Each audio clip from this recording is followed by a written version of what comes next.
Ce soir, le PSG se déplaçait donc à Lille pour la 7e journée de Ligue 1 et dernier match avant la trêve internationale. Qu'on adore, bien Bon, évidemment. on adore cette séquence. Lille, une équipe qui nous réussit puisqu'ils ne nous ont battus qu'une fois chez eux sur leurs 13 derniers matchs à domicile. Cette stat n'a sans doute pas influencé Luis Enrique dans ses choix, mais il avait décidé de mettre sur le banc Hakimi, Vitinha et Nuno Mendes et d'aligner donc une équipe très rajeunie, blessé oblige, avec d'entrée notamment Mayulu, Mbaye et la première titularisation de Quentin N'Jantou, 18 ans. Et alors sur le terrain, qu'est-ce que ça a donné ? Ça a donné une copie très propre pour les jeunes, avec une première mi-temps plutôt maîtrisée, mais le souci n'était pas là, car au terme de cette mi-temps très pauvre en occasion des deux côtés, Gonzalo Ramos n'a jamais été trouvé en point d'appui de l'attaque. Ramos qui n'aura touché que 8 ballons en 45 minutes. C'est famélique.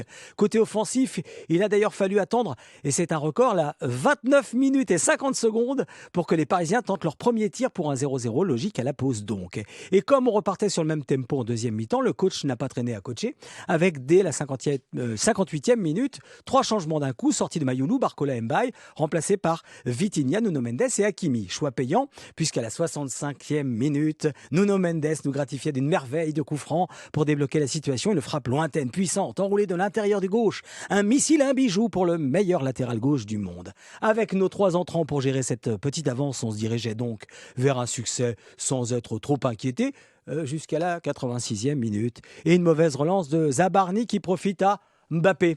L'autre, Ethan, devant les yeux de Kylian, l'autre, sautant de joie dans les tribunes avec son père. Dommage pour Paris.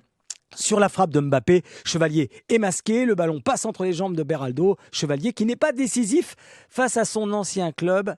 Dommage. Ouais, qu'est-ce que vous retenez de ce match du coup ? Que c'est dommage qu'avec la compo d'entrée, prendre un point à Lille, c'est quand même pas mal, même si, dommage, Paris avait la place pour gagner et que ça fait 2 points de lâcher, mais aussi qu'avec le point pris, Paris reprend son fauteuil de leader. Je retiens le match réussi de Lucas Hernandez qui a été très bon, de Pacho aussi, les entrées qui changent tout, mais aussi le match fantomatique donc de Ramos, aussi efficace comme remplaçant que perdu comme titulaire. Mais surtout, je retiens la très bonne perf de N'Jantou. Il m'a fait plaisir. Il a fait un premier match très prometteur. D'ailleurs, Luis Enrique, en conférence de presse, en après-match, n'a pas hésité à dire de lui, il a été sensationnel, il a montré du caractère et une personnalité forte. Sans l'accent. Tout ce qui plaît au coach et sur lequel il va pouvoir travailler durant cette trêve qu'on adore.